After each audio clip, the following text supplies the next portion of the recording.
Chantal Larouture, bonjour.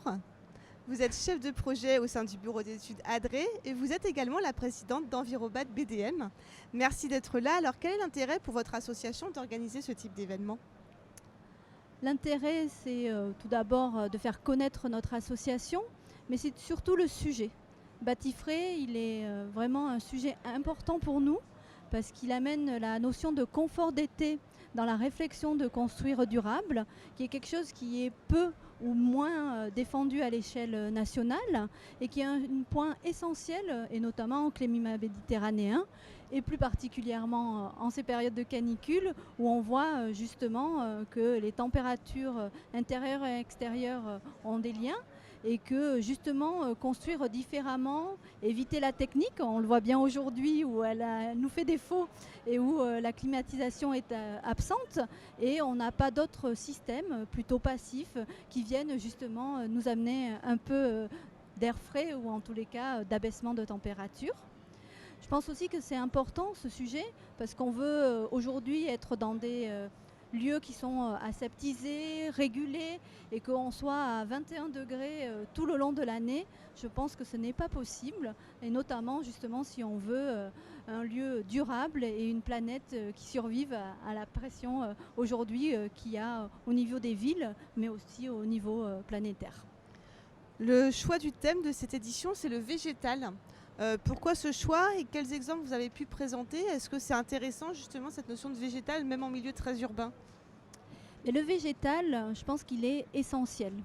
Un premier point, pendant longtemps, on a voulu éloigner le végétal du vivant et de la ville surtout, justement le rendant un peu, on va dire, nocif, on en avait peur. C'était aussi une notion très paysagère de décor. On a voulu aussi après un moment le surprotéger, ce végétal, et donc on a, on va dire, densifié les villes sans en amener. Et donc derrière, on a rendu cette ville qui devient de moins en moins acceptable, les gens s'y sentent de moins en moins à l'aise. Et donc on a eu aussi ce phénomène de périurbanisation où on s'est étalé, on est venu grignoter, et notamment sur la nature, et la ville n'est pas redensifiée, on va dire, en végétal. Pourtant le végétal, et on l'a vu ce matin par l'introduction, n'est pas qu'un sens de décor, il amène aussi plein d'éléments, que ce soit de l'ombre et donc un abaissement de température qui est important par rapport au sujet de notre colloque, mais aussi tous les éléments autour des sens. On l'a vu sur l'ouïe, la présence après de la faune, d'autres flores. Et donc je pense qu'il est essentiel pour que nos villes deviennent agréables à vivre et que derrière on ne vienne pas continuer à grignoter sur ce territoire. Alors vous travaillez sur ces enjeux depuis de nombreuses années maintenant. Comment vous voyez évoluer la prise de conscience au niveau des bâtiments durables et de la nécessité justement de ce type de bâtiment? Est-ce que ça progresse? Est-ce que ça progresse assez vite? Comment vous percevez les choses? Alors ça progresse, ça c'est sûr. Ça progresse en forme de vague, je trouve, moi de mon côté. Mais on trouve là ces dernières années que ça progresse assez bien. On voit déjà par le nombre, on va dire, de bâtiments durables méditerranéens aujourd'hui qui rentrent dans la labellisation. On voit aussi que de grands territoires s'engagent auprès d'Envirobat BDM, que ce soit la métropole avec Euroméditerranée. On a aussi sur le territoire de Nice et de l'Éco-Vallée, mais aussi sur Monaco.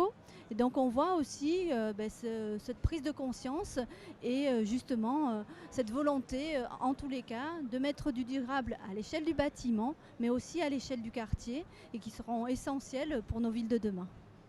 Alors pour terminer, qu'est-ce que vous diriez pour encourager encore plus de professionnels du secteur à venir sur ce type d'événement? Je pense que aussi l'avantage de nos événements, c'est qu'on revient sur des retours d'expérience, c'est-à-dire que c'est des bâtiments qui ont été construits dans une démarche durable et qui derrière ont été suivis, ce qui permet de voir les erreurs, mais aussi les points forts de ces projets, et ça permet d'échanger sur des choses concrètes et non pas sur des concepts. Et je pense que c'est là la richesse en fait de ce colloque qu'on refait chaque année. Merci beaucoup. Merci à vous.